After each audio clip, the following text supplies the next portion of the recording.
Ahí está empezando. Ahí. Bueno, este encuentro nos estábamos presentando previamente cada uno. Por ahí también lo que pensábamos con Sergio y con Renata es, como no tuvimos encuentros previos sincrónicos, retomar algunos de los elementos más sintéticamente, ¿no? Entonces, de lo que venimos viendo en el curso, justamente el curso tiene como una tríada de componentes que el curso llama Economía Social y Solidaria y Problemáticas Rurales Contemporáneas. Este sería el sexto encuentro. Y entonces vamos a empezar retomando lo que vimos en la unidad 1, lo que compartimos en la unidad 1. Después vamos a pasar inmediatamente a lo que vimos en los últimos 3 encuentros, que es la unidad. Tenemos dislocado el orden porque alternamos el orden, pero es la unidad 3 que está en realidad en segundo lugar, que es la que vimos ahora en los últimos 3 encuentros. Y entonces vamos a hacer eso y después un espacio para el intercambio, digamos. Así que bueno, ya está grabando, así que si yo voy a presentar, Sergio, y vos me vas diciendo en todo caso si paso, ¿sí? Voy a compartir la pantalla.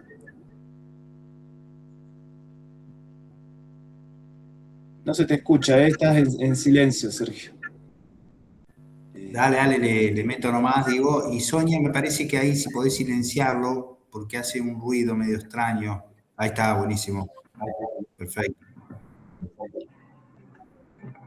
Bueno, un poco lo que decía recién Martín, la idea es poder conversar algunos de los elementos que fuimos viendo ahí en estos 3 encuentros, ¿no? Un poco por dónde va, por lo menos mi parte, que es meternos.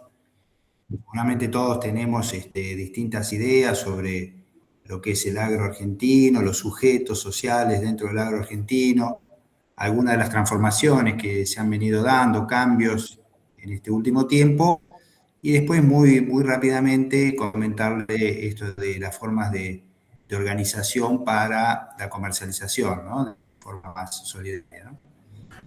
Los sujetos del campo, digamos, los tomamos estos dos, digamos, hay otros más, pero nos parecen que son los centrales. Nosotros, bueno, trabajamos básicamente en agricultura familiar, que tiene una diversidad muy grande en todo el país, ¿no? Bueno, ahí planteaba Pablo lo que es Fecoagro, productores muy chiquitos, campesinos, minifundistas, ¿no? Que se fueron organizando para la producción de semillas, una gran cantidad, con mucha organización, ¿no? Bueno, ahora con tiempos muy difíciles, digamos, para sostenerse, pero seguramente volverán a producir, organizarse de la misma forma, que están en todo el país, ¿no? Esos productores más pequeños, esos productores más tipo campesinos, ¿no? ¿Por qué campesinos? Bueno, porque tienen una forma de trabajo de hace muchísimo tiempo, donde priorizan lo que tiene que ver con el consumo, la reproducción de la unidad productiva, la reproducción de la familia, ¿no? Entonces ahí hay una cuestión más ligada tanto al consumo propio, el autoconsumo, como a la producción para la venta en mercados más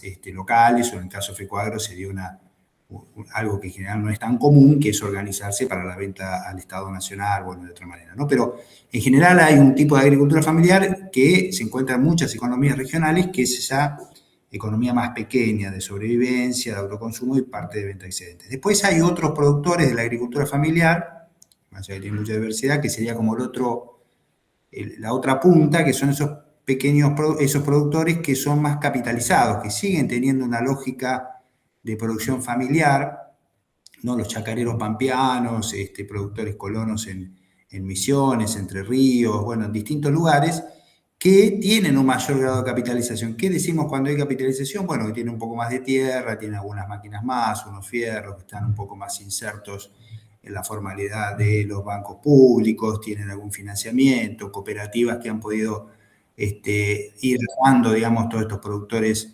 chacareros y que a su vez le permiten, digamos, en ida y vuelta entre la cooperativa y sus socios fortalecer y apalacar la producción. Bueno, esa es como la otra punta, digamos, ¿no? Más tal vez ligado a alguna producción en particular, como decimos, la producción agraria pampeana y en algunos otros casos economías regionales que se van generando un mayor crecimiento económico. Y en el medio hay una gran diversidad de situaciones, ¿no? Si hay algo que tiene la agricultura familiar es la diversidad en cuanto a trayectorias, a sujetos, a personas, a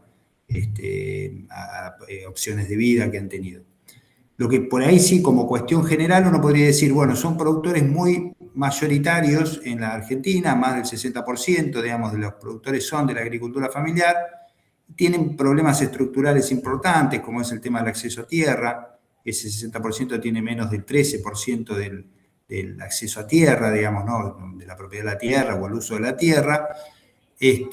Son productores que tienen dificultades más allá de lo productivo, ¿no? Salud, educación, comunicaciones, hábitat, etcétera.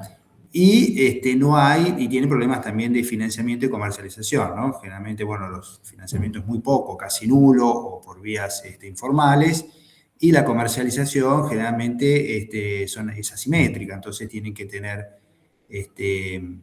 que asumir los precios, son tomadores de precios más que que poder tener algún grado de negociación. Bueno, esa es la característica general del sector con el que venimos trabajando. Y después está el otro tipo social, que no existe uno sin el otro, que es el agronegocio, digamos, ¿no? Con también características distintas, no tan distintas entre sí, pero hay desde agronegocios que plantean una cuestión, la empresa familiar. ¿Qué es la empresa familiar? ¿Es agronegocio o es agricultura familiar? Bueno, ahí hay algún gris, a veces uno lo puede pensar más en una lógica de la agricultura familiar, en otros casos uno puede pensarlo más en una lógica de el agronegocio. ¿Qué es lo que define a uno y a otro? Lo que nosotros pensamos más que todo es cuál es su lógica, su forma de trabajo, ¿no? Si uno piensa en la agricultura familiar, chacarero, digamos, cualquier tipo de agricultura familiar está pensando cómo mejorar la situación de la familia y cómo mejorar la situación del emprendimiento. O sea, cómo maximizar ingresos, en el término de un ingreso que va a venir por el trabajo, por el campito que tiene, por el poco capital que tiene. O sea, la idea es poder maximizar los ingresos y minimizar los riesgos. No se va a hacer nada o se va a buscar de llevar adelante situaciones productivas que no pongan en riesgo ni la familia ni la unidad productiva. Entonces ahí tenemos esa lógica de maximizar los ingresos y minimizar los riesgos. En cambio, el productor empresarial, el agronegocio, lo que busca es maximizar la ganancia. Entonces, la ganancia puede venir por hoy sembrar maíz, mañana soja, otro día comprar criptomonedas, pasado ir al Chaco y hacer algodón. Bueno, hay muchas alternativas que muestran distintas posibilidades de la ganancia. La ganancia solamente está relacionada con el diferencial que genera el capital, ya sea tierra o directamente bienes de capital. Entonces ahí no está en juego el trabajo es una mercancía, hay que pagarla, un costo, hay que pagarlo y cuanto menos se pague mejor. Y lo que se busca es el tema de obtener más ganancias, entonces a veces puede haber un poco más de riesgo. Entonces son lógicas totalmente distintas, ¿no? Porque uno dice, bueno, este productor es un productor más grande, pero tiene más o menos la misma cabeza en ese sentido, de cuidar a la familia, de cuidar la producción, la familia en términos amplios, ¿no? La unidad productiva, la unidad doméstica, que tiene la misma lógica, ¿no? Entonces ahí es donde está la diferencia. ¿Cuáles son los aportes en términos de lo que nosotros planteamos, de la economía social, el desarrollo? Es que ese productor de la agricultura familiar va a cuidar el medio ambiente, va a cuidar el hábitat, va a cuidar lo social dentro del territorio, se va a cuidar el territorio, la salud, la educación, la comunicación, la cultura, ¿no? Hay otros elementos que entran en juego en ese sentido, ¿no? Y el agronegocio está pensado más que todo para la exportación, digamos, ¿no? Que es por ahí donde se genera más ganancia, y ahí tenemos, qué sé yo, como decíamos, algunas empresas familiares, no solamente productores que son dueños, sino que hay un fenómeno muy fuerte, después vamos a referir un poquitito, que es este tema de los pools de siembra, los fondos comunes de inversión, que son aquellos, es la llegada del capital financiero al campo. Eso arranca a los 90 y cada vez tiene más fuerza. Lo que pasa es que es muy volátil, entonces también hacen cuentas todo el tiempo. Si un año la perspectiva de ganancia del agro es muy buena, bueno, va a haber muchas más hectáreas por estos pools de siembra o fondos comunes de inversión que otro año donde las perspectivas de ganancia son menores. Pero eso genera mucho despelote en los territorios porque en un pueblo, por ejemplo, un año hay la mitad de la tierra alquilada y el otro año hay un 30 y el otro año hay un 70, y eso genera desorganización productiva, territorial, social, económica, etc. Bueno, entonces estos son, si se quiere, los dos grandes modelos. Hay mucho más para charlar, pero digo, para poner blanco sobre negro, ¿no? ¿Cuáles serían las características y muy rápidamente algunos tipos o algunos ejemplos de esta diversidad de productores. Dale si querés, Martín, a la que viene. ¿Cuáles son las transformaciones? Bueno, hay una concentración, un poco lo decíamos, ¿no? Acá, del uso de la tierra. Concentración, cuando referimos a concentración, es que hay pocos que tienen mucho y muchos que tienen poco. Bueno, hay concentración en el tema del uso de la tierra y también de otros recursos, ¿no? Del financiamiento, digamos, de la posibilidad de tener diferentes fuentes de financiamiento para el proceso productivo. Concentración también en los términos de la comercialización. Si uno mira, por ejemplo, la exportación, son 7 u 8 o menos aún grandes empresas exportadoras que exportan casi la totalidad de las exportaciones argentinas. También hay un proceso de concentración en lo que tiene que ver con la producción. Bueno, hay una cuestión fuerte de concentración y para la agricultura familiar básicamente es potente y es muy complejo el tema del acceso a la tierra, ¿no? No existe en nuestro país, cosa que sí existe en Brasil y en Uruguay, forma de acceso a la tierra, propiedad de la tierra que no sea por el mercado. Si uno quiere comprar tierra, tiene que ir a algún lugar, ver cuál es el precio en dólares y pagarlo y establecer una cuestión de privado con privado. En el caso de Brasil, existe el Instituto de Colonización y Reforma Agraria, en el caso de Uruguay, el Instituto de Colonización, que por más que no sea, en el caso de Uruguay, no tiene una potencia muy grande en términos de cantidad de hectáreas, pero existe alguna posibilidad, en Brasil es mucho más fuerte, a partir del movimiento sin tierra. Entonces, bueno, ahí el tema de la tierra hay como, digamos, algunas políticas en relación a eso. El otro fenómeno que decía recién, ¿no? Esto del rentismo, ¿no? Productores, hay muchos que eran productores, que están en la provincia de Buenos Aires, en la región pampeana fundamentalmente, que viven de rentas, ¿no? Que tienen 100, 150, 200 hectáreas, que las alquilan y dejan de ser productores y ceden estas tierras a estos pools de inversión o a veces las ceden directamente a otros productores de la zona. No es que siempre se las ceden a gente de afuera, pero sí ceden esas tierras y ya no producen más. También hay un fenómeno muy fuerte que ha venido dándose, ¿no? Siempre hubo cordones hortícolas en las grandes ciudades, pero hay un fenómeno de intensificación de esos cordones hortícolas, que es esto de la agricultura urbana y periurbana, ¿no? Uno puede ver una agricultura urbana y periurbana más ligada a la autoproducción de alimentos. Ahí es muy claro el ProHuerta, ¿no? Donde, bueno, Fecoagro tuvo mucho lugar, ¿no? La cuestión de la autoproducción de alimentos en pequeños terrenos, lo que se llama la huerta de traspatio, digamos, ¿no? Para poder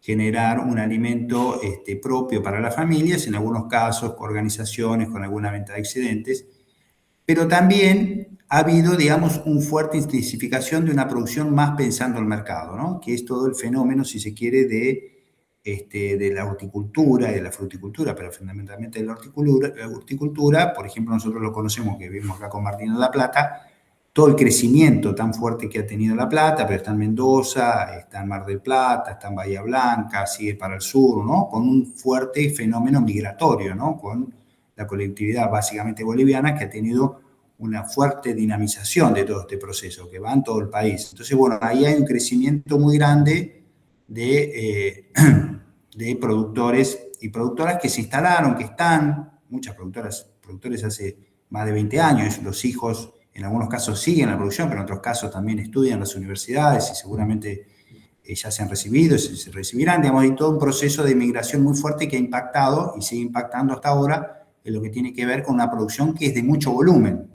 más que todo mercado interno. Entonces, en un momento como digamos, de dólar barato, una gran cantidad de importaciones, tanto de insumos, fertilizantes, etcétera, pues es un momento difícil, ¿no? Generalmente esos productores, por lo menos más del 90% de los cordones hortícolas, los productores son arrendatarios. Entonces ahí hay un costo muy fuerte lo que tiene que ver con el tema del uso de la tierra.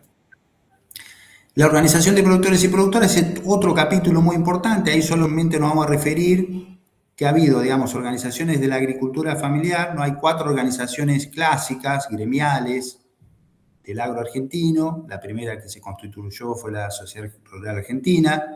La segunda, un problema grave de arrendamiento a principios del siglo XX, la Federación Agraria Argentina. Luego comienza con INAGRO, que es el espacio de las federaciones de cooperativas que existe en nuestro país. y también una escisión de Sociedad Rural Argentina conforma CRA, que son las sociedades rurales de los pueblos, por así decirlo, ¿no? Federación Agraria fue la gran defensora de los pequeños productores, de la agricultura familiar, hasta la crisis del 2008, ¿no? De la crisis del campo, de las retenciones. Ahí hay varias escisiones de Federación Agraria, y este movimiento que decíamos de la agricultura periurbana también genera, a partir de ese proceso muy fuerte, más que todo después de las políticas públicas del 2013 en adelante, empieza a generarse una organización distinta. Ahí surge la UTT, la Unión de Trabajadores de la Tierra, Federación Rural, el MTE, bueno, distintas organizaciones más ligadas a lo que llaman los movimientos sociales, no tan organizaciones gremiales, que van construyendo, digamos, un entramado de organizaciones muy fuerte. Ahí en el 2019 muchos participamos de lo que fue el Foro Agrario, por un programa nacional, ¿no? Que ese Foro Agrario constituyó, digamos, un momento de síntesis de todo este sector de la agricultura familiar, donde había sectores de Federación Agraria, FECOFE, que es un desprendimiento de Federación Agraria, los movimientos sociales que decimos, movimientos campesinos que venían también de los 90, como el caso del MOCASE, o Movimiento Campesino de Córdoba, bueno, diferentes movimientos que constituían, digamos, un campo que se planteaba distinto y con toda una propuesta política en términos de qué se debería hacer en el campo de la Argentina, en términos de tierra, en términos de comercialización, financiamiento, educación, etcétera, etcétera. Bueno, fue un momento que tuvo, digamos, un pico ahí de organización importante, de síntesis importante, y que después, por distintas cuestiones que han venido pasando desde el 2020 hasta acá, bueno, eso realmente hoy hay un proceso de bastante fragmentación, digamos, ¿no? En todo el país, digamos, de las organizaciones, de los territorios, muchas organizaciones que han venido como teniendo distintas rupturas, no hay hoy un paraguas más general, o hay algún paraguas general, pero que no tiene mucha potencia. Bueno, este es un poco lo que está sucediendo en Argentina, no solamente del sector social productivo, sino de sectores sociales económicos y productivos en general. Y por último, el tema de las políticas públicas, ¿no? Como importante en esto de las transformaciones de la ruralidad, lo que fue el gobierno primero de la dictadura militar y después el menemismo, digamos, dejó muy poco Estado para el sector agropecuario, ¿no? La salida de la Junta Nacional de Granos y de Carnes y de otros organismos de control y de apoyo, de promoción, eso fue un golpe muy grande, que después en el siglo XX, o sea, los primeros años de este siglo, del 2013 en adelante, hubo, si se quiere, una nueva oleada de políticas públicas que buscaban sostener y fortalecer a los pequeños productores. Ahí está todo el reconocimiento de la agricultura familiar, donde Argentina se suma a lo de Brasil, pero que no han tenido un peso con ciertas transformaciones que pudiesen ser un poco más de largo plazo, ¿no? De hecho, bueno, vemos que cuando se termina el apoyo de las políticas públicas en estos últimos 2-3 años, hay un desmantelamiento muy importante de lo que se había construido desde ese momento. O sea, hay una vuelta en ese momento del apoyo del Estado, pero no con el peso que había tenido en los primeros años del siglo XX, digamos, ¿no? En 2003 al 2015. Dale la última, así no. Esto es un poco como una cuestión de decir por dónde está. Todos son títulos, digamos, ¿no? Pero un poco queríamos como hacer esto, ¿no? Poder poner algunos ejes centrales de la presentación. Y en ese marco, digamos, y en esa política, o sea, ¿qué es lo que pasa con el tema de la organización para la producción? ¿Por qué? Esto tiene mucho que ver, digamos, si se quiere, lo que está más relacionado de alguna manera con las otras materias, ¿no? Por supuesto que seguramente hay algo de lo rural, de la agricultura, las otras materias, pero uno dice, bueno, esto es lo que pasó en el campo, hay procesos claramente productivos que tienen que ver con esto de otra economía, de la reproducción ampliada de la vida, ¿no? En esto de maximizar ingresos, bueno, está todo relacionado, pero si uno se quiere meter más con lo clásico de la economía social, que muchas veces se asocia al tema de qué hacemos con la producción, cómo juntamos productores con consumidores, acá nosotros lo que vemos es que de este mismo proceso, más que todo del 2000 en adelante, de mirar otras maneras de producir y vender, aparece este tema de la construcción de mercados. ¿Cuál es el planteo general? Uno dice, bueno, en realidad hay un proceso de concentración, como dijimos, también en la venta minorista. O sea, la venta minorista que hace 40, 50 años hacían carnicerías, almacenes, verdulerías, hoy gran parte de la venta minorista se hace en los hipermercados. Hay varios estudios que dicen que las 6, 7 cadenas más grandes venden casi un 70% de los alimentos. Los que zafan más que todo y siguen siendo más de otras características son la carne en las carnicerías y la verdura en las verdulerías. Los hipermercados vienen creciendo también en la venta de esos alimentos, pero todavía son más importantes las verdulerías y las carnicerías. Entonces uno dice, che, si estamos promoviendo la producción, sosteniendo a los productores, buscando nuevas formas organizativas, productivas, ahí aparece la agroecología y toda esta cuestión, vamos a decirle que vayan a los hipermercados, no, ni le van a comprar o le van a dar condiciones que no van a poder sostener, etcétera, etcétera. Entonces ahí decimos, bueno, ¿qué otra forma de vender puede haber que tenga una lógica distinta ya de por sí y que permita una mejora en las dos patas de la cadena, productores por un lado y consumidores por el otro? Entonces ahí un poco vamos yendo, tomando, rescatando distintas experiencias que hacen las mismas organizaciones. Entonces ahí aparece, por ejemplo, la experiencia de la Feria Franca de Misiones, ¿no? Como la primera feria, la de Oberá, ante la crisis de los cultivos de exportación, esto es decir, che, ¿por qué en vez de dedicarle tanto espacio a lo que tiene que ver con el algodón, el té, el tabaco, no vamos hacia lo que producimos acá internamente y nos vamos a la feria de la plaza a vender? Bueno, un proceso que inicia ahí en los 90 y que es muy fuerte y que en realidad llegó a haber un ministerio, no sé hoy si está o no, un ministerio de ferias francas, digamos, ¿no? Un espacio muy potente y todas las ciudades tenían 1 o 2 ferias, Posadas tenía como 9, había un mercado en ese sentido y toda una política muy fuerte, bromatológica, de apoyo, de financiamiento, etcétera, de emisiones para ese tipo de producción. Eso se extendió en todo el país, ¿no? Hoy Quilmes tiene, hay muchas ferias universitarias, La Plata, Quilmes, Mar del Plata, bueno, muchas ferias universitarias, y es un espacio muy interesante en términos de visibilización, ¿no? Es decir, bueno, ahí hay un encuentro claramente entre productores y consumidores. Lo que pasa es que las ferias no es que va una gran parte de la producción, ¿no? Hay una parte pequeña. Entonces, bueno, ahí empezamos a trabajar y las organizaciones, el Estado, todos, ver por dónde. Una etapa muy importante que fue, digamos, como la mejor, que fue la pandemia, digamos, ¿no? Ahí las organizaciones, en muchos casos, por lo menos acá en la zona de Buenos Aires, hubo un fuerte venta, digamos, de bolsones y de todo lo que se producía desde la agricultura familiar hacia distintas experiencias, digamos, de consumidores, grupos de consumidores, mercados, distintos lugares, ¿no? Entonces ahí sí hubo una gran cantidad de producción. También es muy importante el tema de la intermediación solidaria. ¿Qué significa esto? Bueno, cooperativas que se dedican a acercar a los consumidores la producción de los productores, ¿no?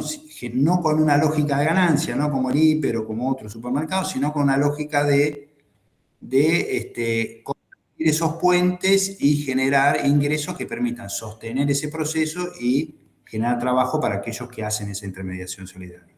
Entonces ahí hay, bueno, yo acá en La Plata participo, soy parte de una comercializadora, se llama La Justa, ahí está el logo, pero está marcado territorial en Quilmes, está Alimentos Cooperativos a nivel nacional, está el ARCA en su momento en Mendoza, que es la más antigua en ese sentido. Bueno, hay muchas que hoy, bueno, están en una situación de una baja muy importante del consumo.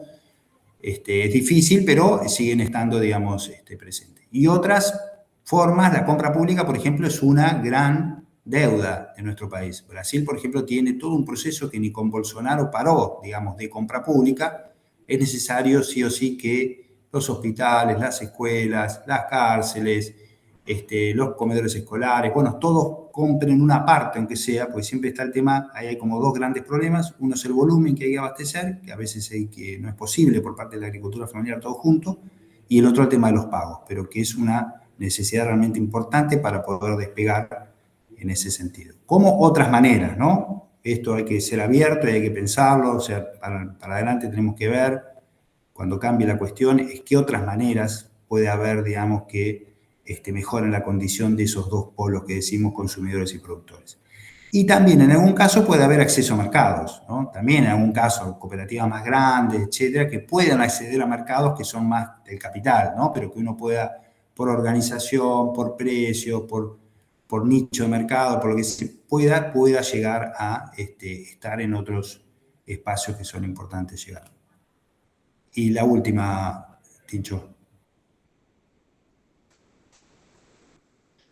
Bueno, y un poco, esto como cosas generales, esto es la situación actual que un poco la fui refiriendo, ¿no? Y que ustedes seguramente la conocen, son estas dificultades tan importantes en la agricultura familiar, en términos de la baja de, o sea, como es básicamente alimentos para mercado interno, una baja de consumo increíble, digamos, ¿no? Que es impresionante cómo ha bajado, uno habla con una organización, con otra, más del 50, 60, 70% ha bajado las ventas en función de lo que se venía vendiendo hace 2 años, ¿no? Uno dice, che, pero la gente no come más, ¿cómo es? Bueno, hay una cuestión muy compleja en ese sentido, que hace que las unidades económicas, tanto familiares o las cooperativas más mutuales, sea muy difícil a veces sostener ese proceso de, ¿no? Bueno, ahí Pablo lo debe conocer muy bien, debe tener muchísimos pedidos, planteos, ¿qué hago con esto, con aquello? Bueno, ahí eso es como central, ¿no?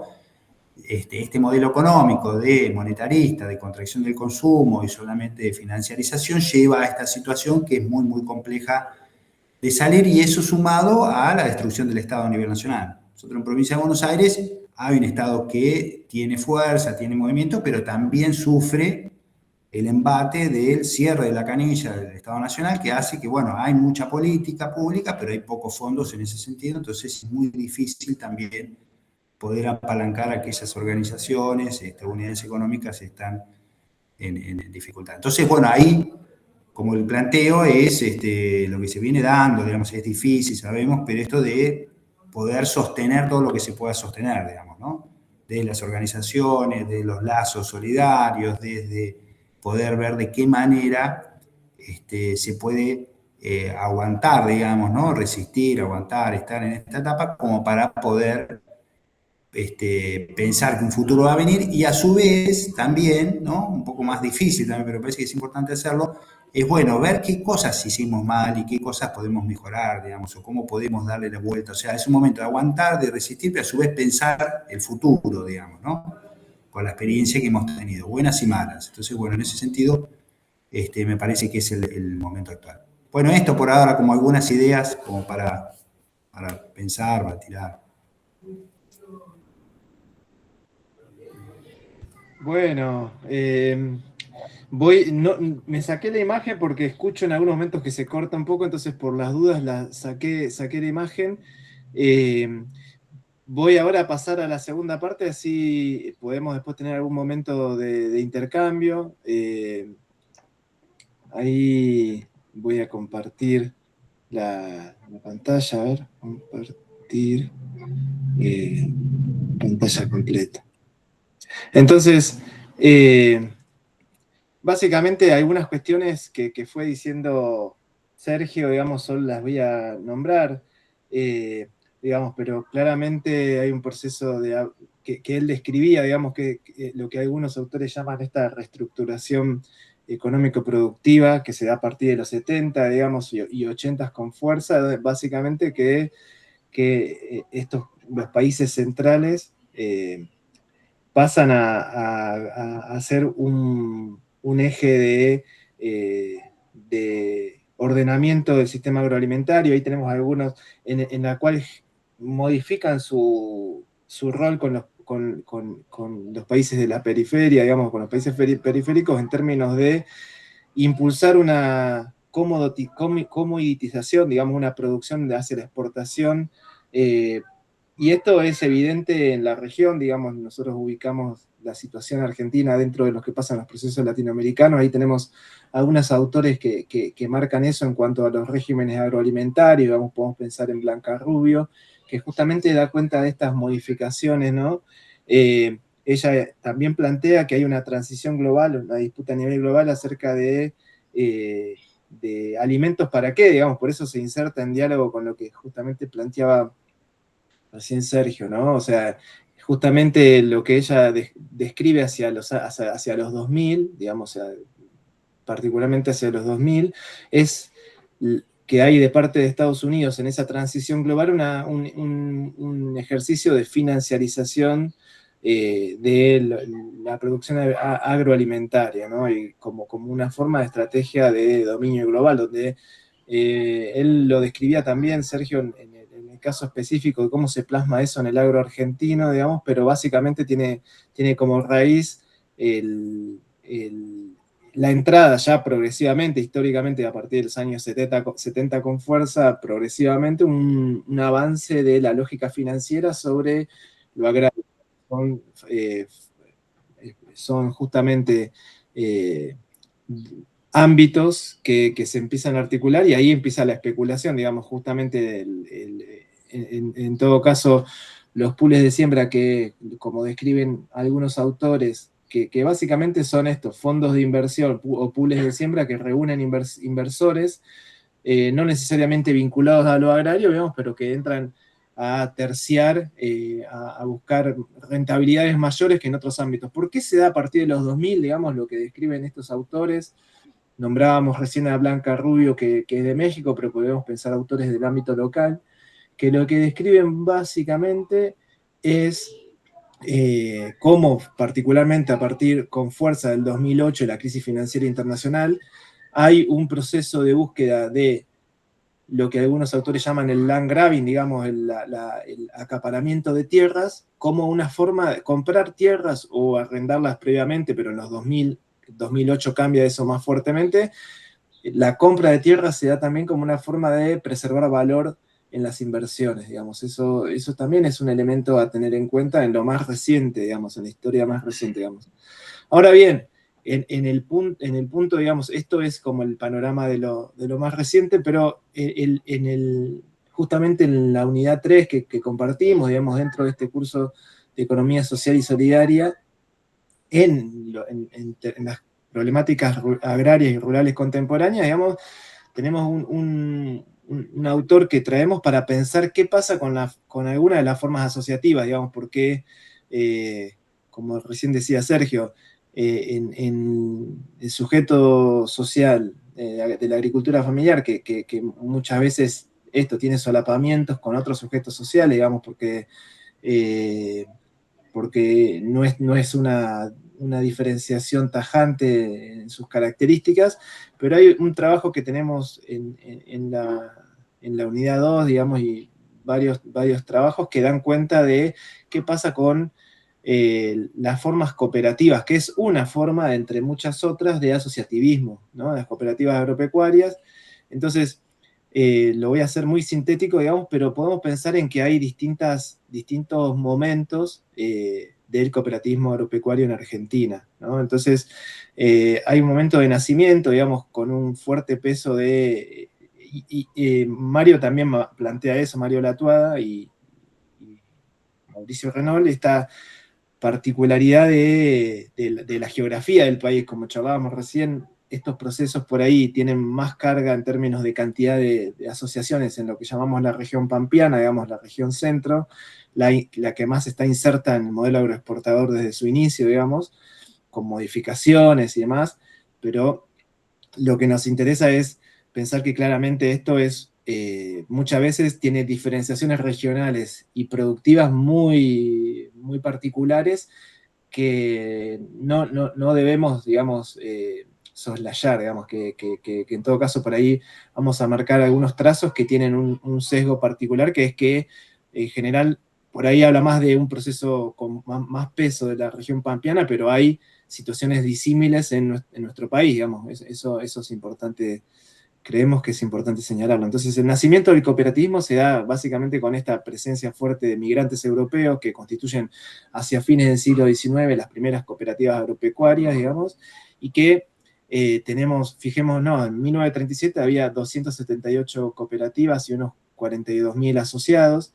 Ese momento de nacimiento del cooperativismo vamos a ver que coincide con un modelo de lo que estos autores llaman un modelo morfológico, o sea, unas características institucionales que tienen estas organizaciones. O sea, pensemos que en esas primeras cooperativas, entonces son los propios cooperativistas, como sucede ahora, digamos, porque son procesos asociativos en otro sujeto, pero esos propios cooperativistas las constituyen bajo una necesidad concreta, digamos, que era habían acopiadores en los pueblos, digamos, acopiadores que hacían diferencia pagando en valores bajos la producción que acopiaban, y también los bolicheros, digamos, de los pueblos y las pequeñas localidades con la venta también de bienes de necesidad y de consumo de los propios productores de esas comunidades inmigrantes muchas veces fuertes, que también hacían negocios en la venta, en ventas con valores altos de bienes de consumo de esos mismos productores. Entonces, en ese contexto se constituyen, como algunos autores dicen, como una comunidad identitaria fuerte, digamos, vinculada a lugares de origen de la migración, esta necesidad de arraigarse en un territorio que desconocían, digamos. Entonces las primeras cooperativas agropecuarias en el país, digamos, se constituyen con esa característica, digamos, siendo un medio de arraigo en su propia constitución y teniendo una fuerte presencia del trabajo de los propios cooperativistas, que eran los que atendían el mercado, los que hacían todo el proceso de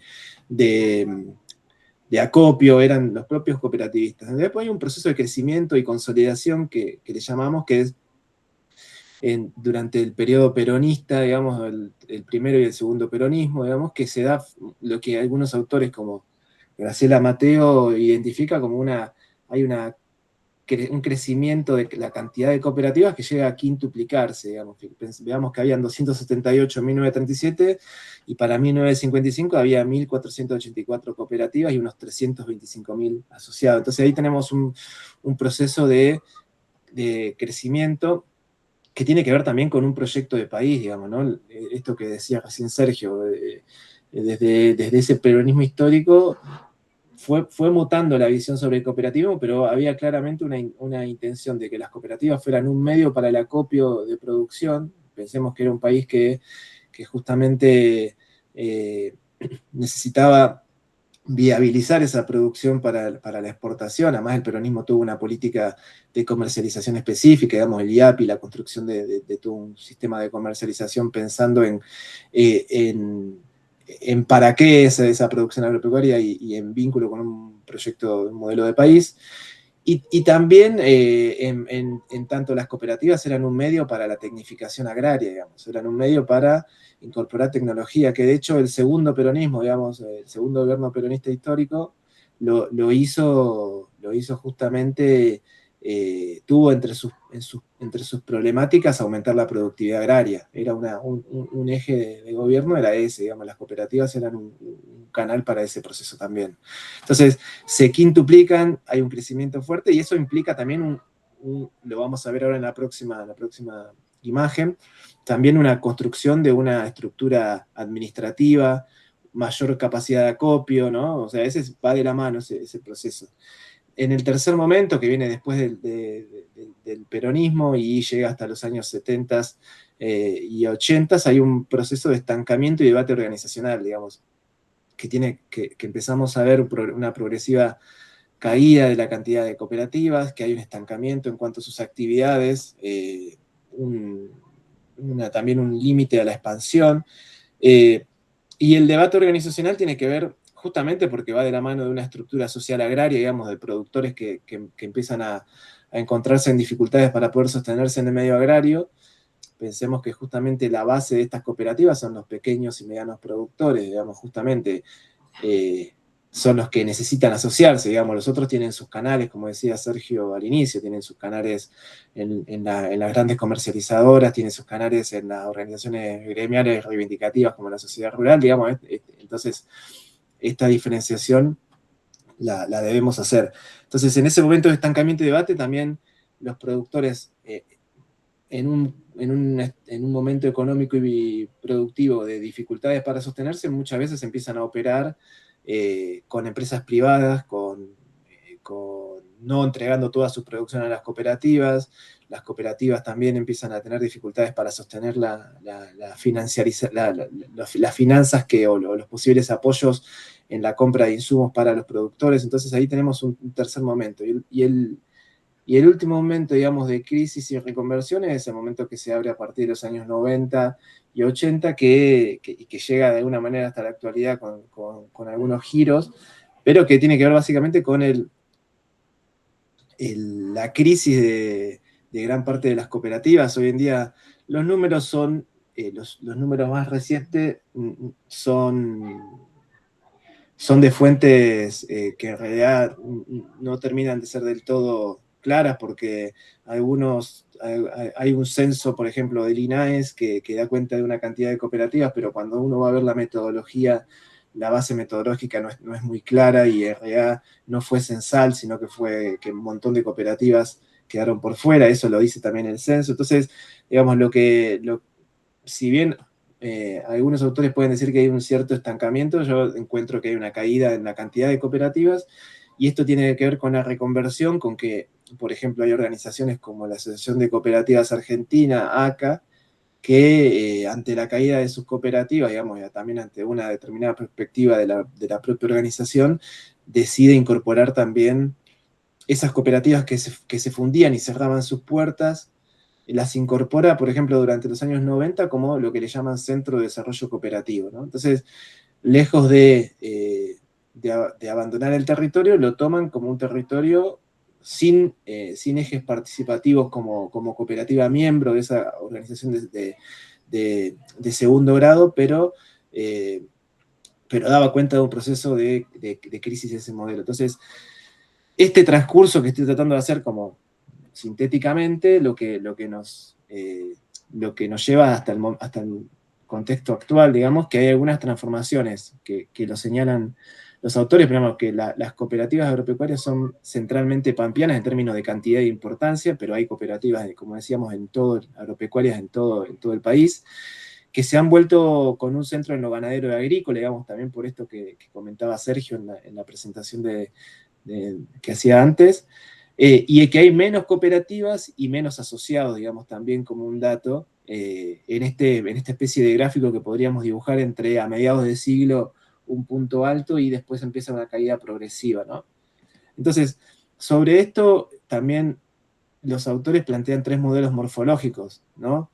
Cada uno de esos modelos responde a estas etapas que marcaba antes, que están con el número arriba, que cada número marca esas etapas, y los autores marcan 4 variables, digamos, para construir estos modelos. Esto de la alerta metodológica, en términos de análisis social, debemos pensar una alerta y tenerla en cuenta, que son modelos que no tienen una representación directa en la realidad, sino que en términos de Weber, de Max Weber, del sociólogo alemán, lo que sirven como un tipo ideal, ¿no? Un modelo que nos permite pensar efectivamente cuánto de cada uno de estos modelos, de estas formas ideales, de estas especies de construcción ideal, se presenta o no en la realidad, y nos permite pensar, por ejemplo, cuánto de los modelos consecuentes, que vamos a ver de qué se trata, están presentes, cuántos de los en mutación están presentes en la actualidad. En cada caso, encontrar esas características. Estas variables, ¿cuáles son las variables que construyen estos modelos, digamos, estos modelos ideales? Que no debemos buscar como tales en la realidad, sino que lo que tenemos que hacer es... Hola. Lo que tenemos que hacer es usarlos como una herramienta de análisis y de interpretación de lo que sucede en la realidad, en este caso en lo cooperativo o en lo asociativo. Entonces una de las variables son los valores, ¿no? Otra variable es la presencia de la gerencia o técnicos, el territorio y los socios. Entonces, vean cómo, lo voy a hacer sintéticamente, pero digamos, tenemos en los valores, como decíamos, aquellas primeras cooperativas, una fuerte presencia de valores, son las cooperativas en su inicio que se constituyen, y esto podríamos pensarlo en realidad en términos sociales, de las ciencias sociales, que claramente los momentos de creación organizativa, cuando tienen una lógica de creación de un grupo desde adentro, digamos, de forma endógena.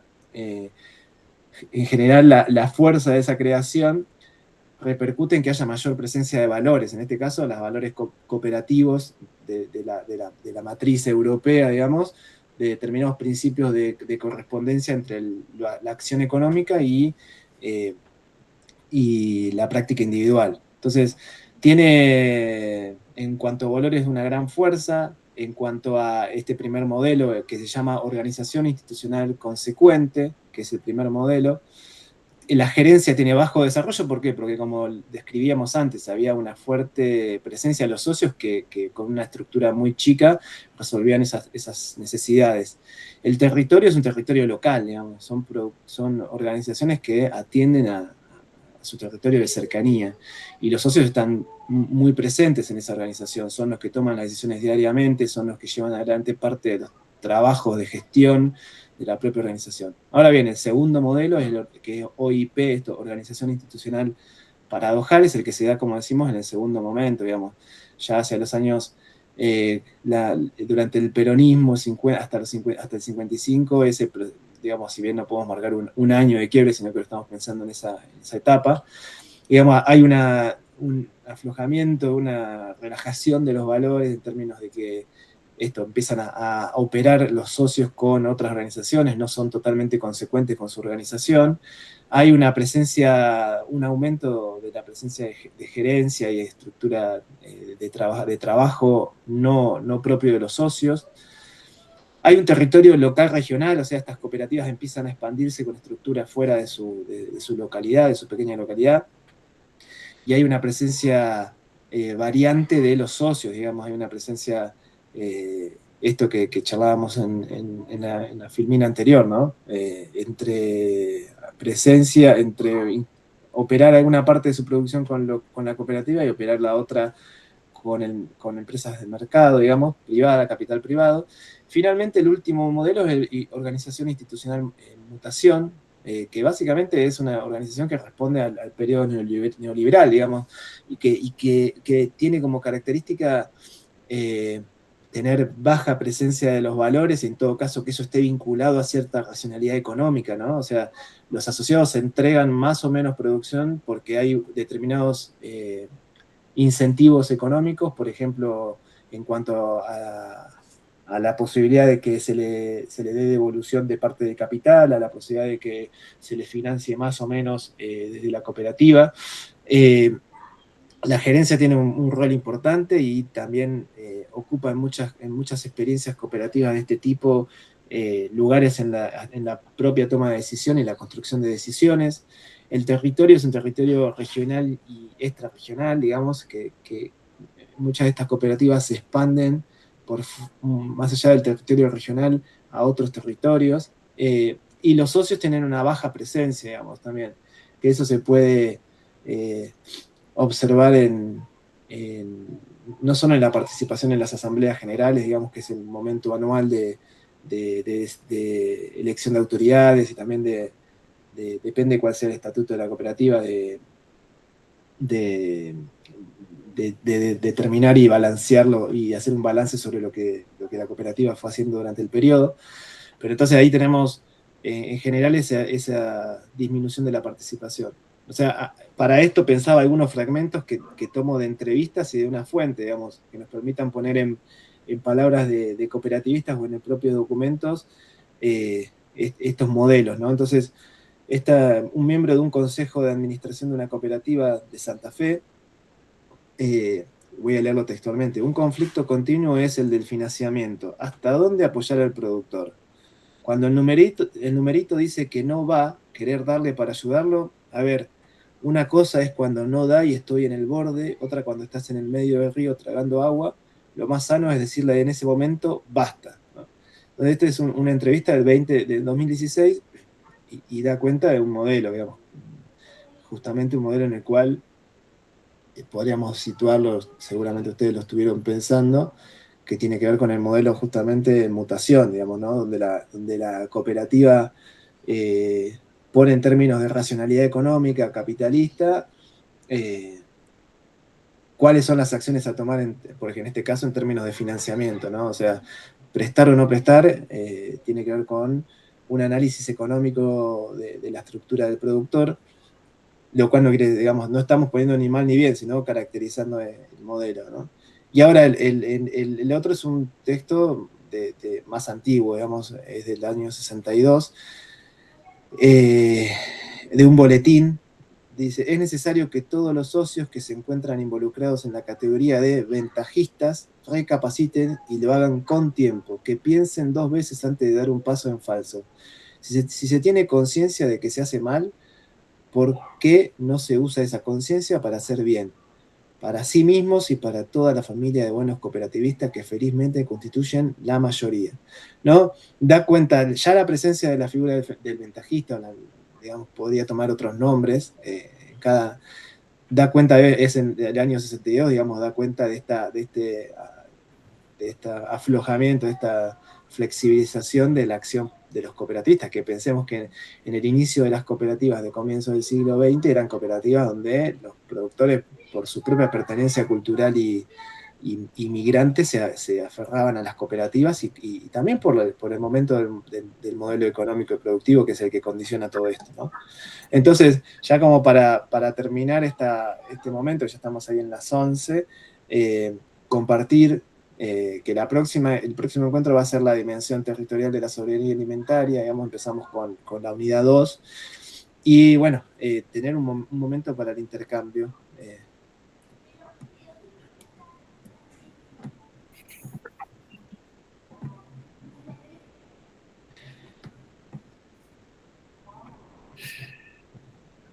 Bueno, solamente he podido tomar algunos. Primero, tengo que ser absolutamente honesto. Sí he desembarcado sobre la primera unidad, que es la que nos ha convocado para el primer trabajo práctico, entonces por ahí la que he leído y he profundizado ha sido la primera unidad, y la segunda ha sido una lectura rasante, la cual hace que por ahí no tenga la profundidad que pueda tener. Pero de lo que has expuesto, Martín, me queda como, digo, haciendo paralelos, ¿no? Y vos decías justamente los modelos reinantes también. El proceso que vos vas describiendo de cómo, y creo que la última filmina lo dice muy claramente, digo, cuál era el pensamiento en la década del 60 y cuál es el pensamiento ya en el siglo XXI, ¿no? Pero ese proceso se ha dado en todo tipo de organizaciones sociales. Fíjate que, digo, por lo menos en las que yo he podido participar en estos años, tanto en el sector agropecuario como en el sector de crédito, de ir de las cajas de crédito a los bancos donde el gerencianismo, no sé cómo decir la palabra, es prioritario, como también en las cooperativas de provisión, que hubo muchas dentro de nuestro país. Me toca estar muy cerca, por ejemplo, de cooperativas de producción, de distribución de medicamentos, donde, bueno, se convierte también en otro proveedor más dentro de los proveedores que tenemos. En el crédito también, de las cajas de crédito, que yo las viví de chico, donde mi viejo, que era parte de la caja de crédito, y decidían una carpeta de crédito en el Consejo de Administración, los mismos asociados, a hoy un gerente de por medio. En el sector agropecuario ha ido ocurriendo el mismo proceso de concentración en decisiones no asamblearias, no de los asociados, y falta de identidad, en definitiva, de los asociados con su cooperativa o con su organización social, en definitiva. Eso, digo, pensando cuando vos ibas hablando, iba tratando de recordar algunos otros procesos de otras organizaciones o de otras ramas de la producción o de los servicios, y casi es un paralelo en las que yo por lo menos puedo evaluar. Pero hay algo que también me quedó como, primero, bueno, nada, creo que queda como una pregunta, o sea, como una pregunta también, porque la razón de ser de las organizaciones sociales es sentir, una de las particularidades también es sentirse la identidad. Y si se va diluyendo la identidad en esa organización social, así como hablamos de la década del 60 al siglo XXI, 60 años, no quiero saber si ese mismo proceso se va dando en 60 años más, dentro de 60 años más directamente no existe. Si ese va a ser el derrotero. Y por el otro lado, como planteó Sergio, respecto al tema de las políticas públicas, muchas de estas organizaciones sociales, en diferentes ramas, pero puntualmente hoy hablando del sector agropecuario, cómo han tenido un gran crecimiento, y los números vos también ¿cómo se llama? Los daba, cómo va creciendo a partir de un Estado presente y de políticas públicas, ¿cómo se llama?, activas en el sector, crecen, pero inmediatamente el sector público desaparece en esas políticas. Yo no creo que no haya políticas públicas hoy, lo que hay es antipolíticas de este sector, o sea, nunca deja de existir una política pública. Pero cómo las organizaciones inmediatamente pegan un retroceso en, bueno, que después estábamos viendo el tema económico, el tema de lo que hoy estamos viviendo, etcétera, etcétera, pero cómo retroceden profundamente y si quedan sin ese andamiaje no continúan. Se me ocurre, y no voy a hablar de esto, pero también haciendo paralelo, el programa Argentina Trabaja y Ellas Hacen, que fue un programa que si uno lo analizaba era extraordinario como proyecto, o sea, como paquete tecnológico, como paquete ideológico inclusive, como cuando estuvo fue un éxito, cuando fueron desapareciendo, inmediatamente no quedó casi nada de eso. Digo esto casi como un proyecto desde arriba, totalmente. Ese sí no se le puede decir de que vino desde algo desde abajo, sino directamente desde una política activa del Estado.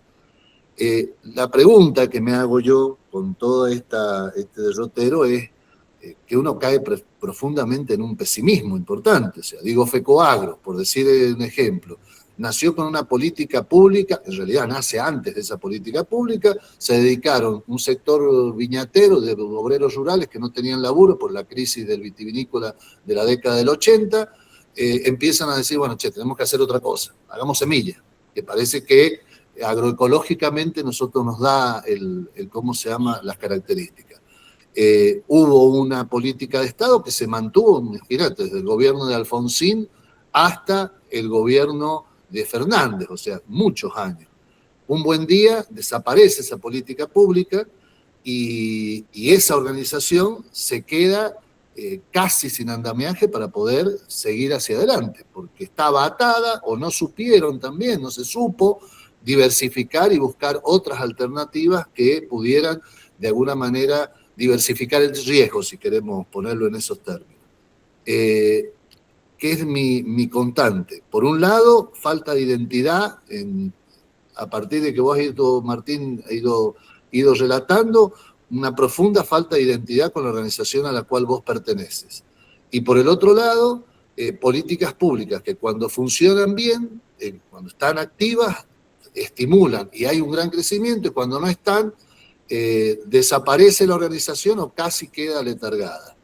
Y por el otro lado veo un actor importantísimo que parece que cruza todo, que es el sistema universitario. O sea, queda como el sistema universitario que es el que atraviesa todas esas eras y que de alguna manera, con los pocos recursos que podemos tener y los pocos, podemos decir, actores dentro de la universidad que están involucrados en la problemática, son los de que de alguna manera sostienen desde estos pequeños espacios en cada una de las universidades, y no de todas, cómo sostienen algunos de estos procesos a lo largo del tiempo, más allá de los procesos que hay. Y después, bueno, nada, la tremenda cambio de lógica que existió en el sistema productivo, en cómo es el trabajo, tanto en el campo como en otros sectores. Entonces, bueno, creo que son muchas las preguntas que tenemos como desafíos a futuro, aquellos que, bueno, nos sentimos parte de esto y que además sentimos como parte de nuestro ADN el sector,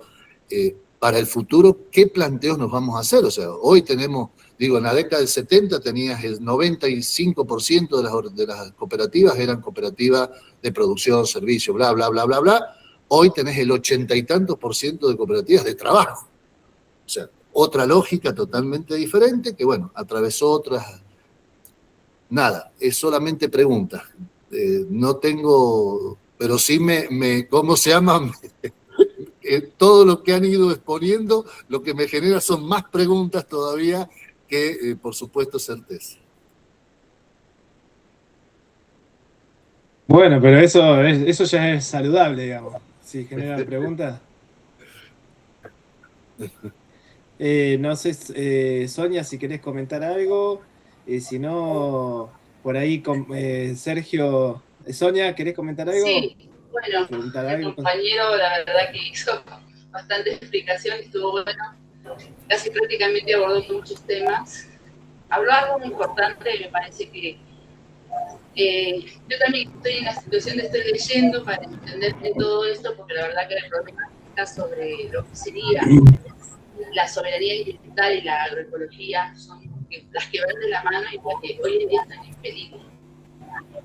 No solamente lo planteo desde la lógica argentina, sino también creo que tiene que ver con una consecuencia de las políticas de Estado que se vienen dando, no solamente a favor de cierto sector, sino que a su vez también el desfavorecimiento de otros, que no se han podido por ahí lograr generar una política de Estado en la cual, por ejemplo, los pueblos indígenas, los campesinos, que en lugar de tener una tierra de renta, podrían haber sido propietarios de esa tierra, ¿no? Entonces, yo creo que más que todo en las políticas de Estado fue más un paliativo que una transformación. Y me parece que en ese sentido también hay que ser un poco autocrítico dentro de las políticas de Estado. Y también las lógicas de esas políticas en sí. Partamos de que venimos teniendo un sistema totalmente capitalista y donde hemos estado construyendo políticas de Estado según el neoliberalismo, no sobre una revolución o una transformación concreta. Entonces, en ese sentido, se ha perdido muchas cosas, ¿no? Y hoy en día hay muchas consecuencias de ellas mismas. Han pasado años y años y, sin embargo, no hay una política de Estado donde realmente el campesino sea dueño de esa tierra. Creo que para mí eso es algo importante y hay que plantearlo, por más que digamos que hubo, ¿no? Porque una cosa fue el peronismo, donde transformó ciertas cosas, pero hoy en día, en la actualidad, no hubo esas transformaciones, simplemente fueron paliativos. Entonces me parece a mí que en ese sentido, y también hablando desde la identidad de estas transformaciones internas, ¿no? Locales que se vienen dando, me parece que también es una cuestión importante de, por ejemplo, el tema del capital humano, el capital del trabajo. Muchas veces los campesinos y campesinas, incluso las cuidadoras de semillas nativas y criollas, y que tienen que ver mucho con la soberanía alimentaria, no se reconocen como trabajadores. Y yo creo que esa parte también es importante plantearla y discutirla. Es la parte de la producción, la parte de la mano de obra, la parte de estas cuestiones que venimos trabajando desde el cooperativismo, que tampoco el mismo cooperativista se siente como trabajador. Somos cooperativistas, pero también somos trabajadores, ¿no? Y trabajadoras. Entonces me parece que está buenísimo lo que plantea, porque me parece que hay mucha metodología, muchas lógicas que hay que seguir estudiando, pero en cuanto a lo que es políticas de Estado nos falta un montón. Más que todo concientizar, fortalecer a esos actores que hoy en día siguen siendo los más golpeados, porque es así. Las agroexportadoras son las que mayormente hoy en día se exoneran de impuestos, bueno, en fin, todas las políticas que está brindando este señor que tenemos como gobernador o rey o lo que sea de Argentina. Y desgraciadamente esas políticas no han sido impactantes, simplemente han sido paliativos, y ahí es donde nosotros tenemos que empezar a evaluarnos, ¿no? Si realmente una política de Estado llega, pero que llegue con concreción, con cuestiones más orgánicas y que transformen realmente la vida de ese sector que muchas veces ha sido golpeado por cambios de gobiernos o por cambios, en fin, de políticas de Estado. Esa era más que todo mi opinión, porque he observado, vengo trabajando con los nodos del proceso de verduras, con el proceso de agroecología, y veo que son procesos largos, mucha concientización a esas cooperativas, es un proceso, lo bueno es que son procesos largos, pero procesos que impactan a esos compañeros que empiezan a utilizarlo como herramienta, y eso es importantísimo. O Son procesos largos, sí, son procesos de 3, 5 años, sí, pero se logra. Eso es lo más importante, pero el tema es mejorar esa política pública según el desarrollo de cada grupo cooperativo, o mejor dicho, cada sector, ¿no? No grupo, sino sector que tenga que ver mucho con el tema de la parte más agroecológica. Y obviamente la economía social y solidaria viene a un poco plantear eso desde el sector institucional, académico, ¿no? Y social también, porque tiene que ver con el entramado, con los actores, con el mapeo, con los recursos que hay. Entonces, y más hoy en día que venimos con una geopolítica bastante difícil, donde estamos perdiendo valores, estamos perdiendo tierras, están vendiendo las aguas. O sea, suena muy como catastrófico y para abajo, pero es la realidad, y lo que nosotros tenemos que hacer es transformarla, realmente construir desde abajo hacia arriba, porque siempre vienen de arriba hacia abajo, y ese es el problema. Y muchas veces, vuelvo a repetir, esas políticas de Estado no llegan como tienen que llegar. Nada más complejo. Bueno, gracias Pablo, Sonia. Me parece que sí, que es el momento ¿no? De poder reflexionar lo que ha pasado, lo que se ha hecho y ver para el futuro, ¿no? Y planificar y tener ya, digamos, todo lo que se pueda aprendido para adelante, ¿no?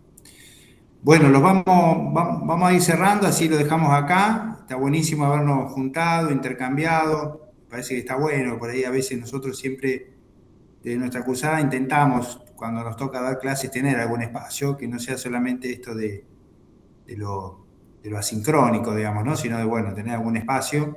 Sabemos que todos tenemos 10 cosas a la vez, el multitrabajo es complicado y bueno, pero es importante sostener algún espacio de encuentro. Así que, bueno, agradecerles y nos estaremos ahí cruzando con los materiales más escritos y bueno, muchas gracias por estar acá a esta hora, en este día, ¿no? Está bueno. Sí, sí, mil gracias por haber estado, por sus comentarios que bueno, la verdad que enriquecen todo lo que veníamos charlando y son aportes significativos y para pensar. Y esperamos verlos en los próximos encuentros y también sus comentarios en los foros y demás sobre estos temas que como decían, están metiéndose también en cada una de las temáticas, así que leyendo, digamos, los textos, así que bueno, un gusto haberlos visto a cada uno y a cada una. Un abrazo grande, que anden bien. Un abrazo. Chao Pablo, Sonia, Tincho. Gracias, chao, chao, nos vemos. Hasta luego. Chao, chao.